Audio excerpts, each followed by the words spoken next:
Not Kamla joining us on this platform. If you're anti-Kamla, get your ass on X. Okay, so what is this? The USS Gravely is departing Trinidad and Tobago. Let's hope so. So big up Venezuela. Big up to Venezuela. Big up to Maduro. Big up to Maduro's security forces. Big up to the Venezuelan military. Big up to China. Big up to the China and the satellites. You have proven yourself superior to the United States.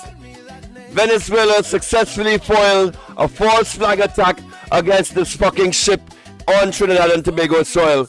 Big up Venezuela. Now this demon ship leaves our waters. Oh, let me tell you something about this ship, the USS Gravely. The USS Gravely just came out of the freaking shop. Why? Because they got their asses bombed when they was in freaking by the Houthis.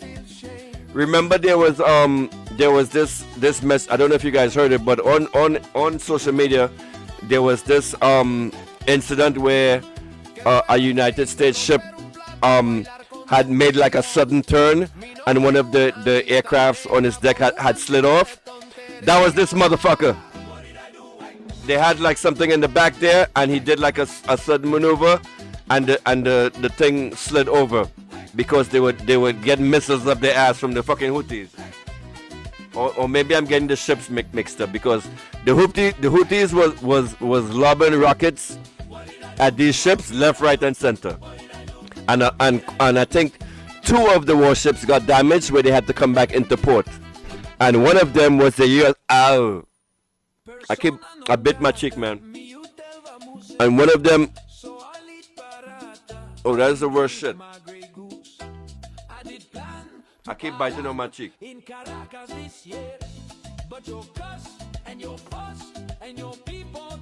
So yeah.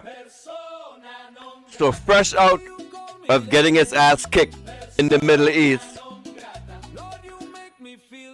they brought the rust bucket over to Trinidad and Tobago to get some more bombs, and they were trying to use this to set this up as a false flag, so they can go into Venezuela. Venezuela successfully combated that operation. Because let me tell you something about Venezuela, right?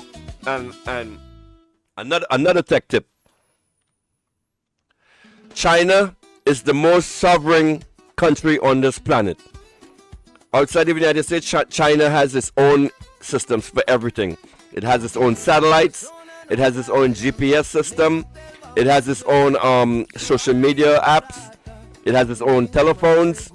And its telephones are on a separate network outside that the United States. Well, I don't know if they can hack it or not.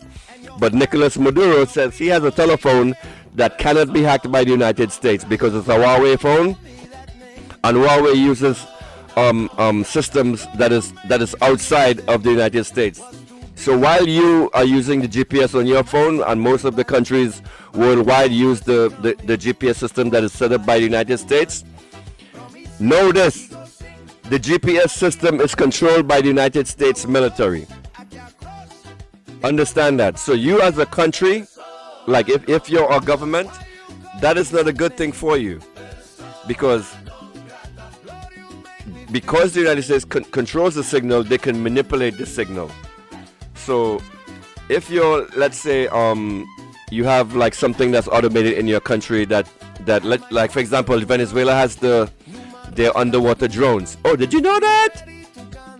For the past few years on social media, I have, like before all this war and everything started, when everything was Venezuela was like left alone, I used to see posts from this kid in Venezuela. Let me see if I could find him so you can follow him too. It's a journalist in Venezuela, and he would always be posting up that Venezuela is making all of these gains in artificial intelligence, and now they have freaking underwater drones patrolling their waters in Venezuela. And I'm like, why does Venezuela need all that tech? They have their own tanks, they have their own missiles and all of this shit, and this guy used to be posting all of this stuff on X years ago.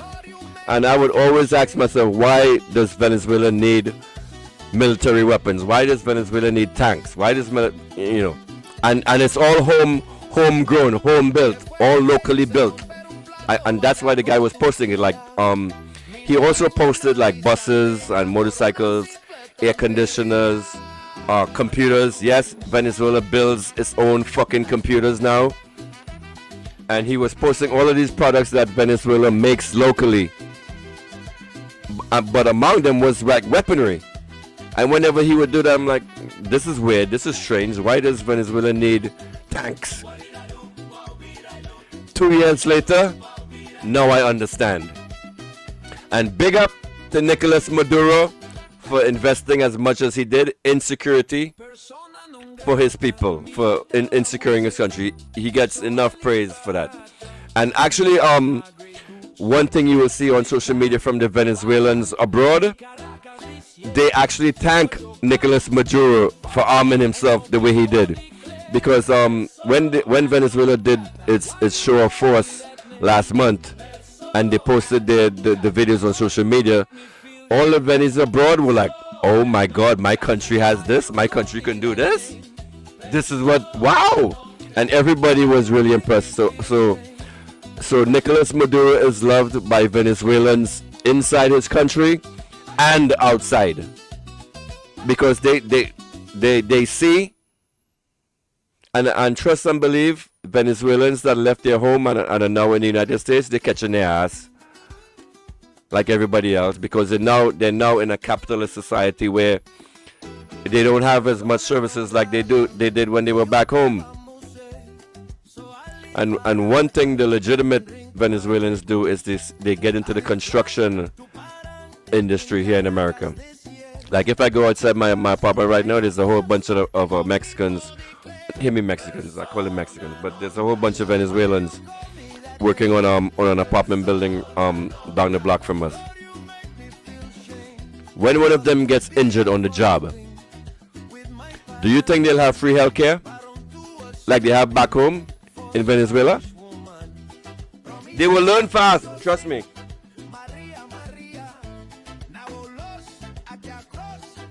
They will learn real fast. So Trinidad and Tobago, say goodbye to this weapon of war that was in your waters. It is leaving. Praise Jesus for that. Oh, Venezuela is reporting this.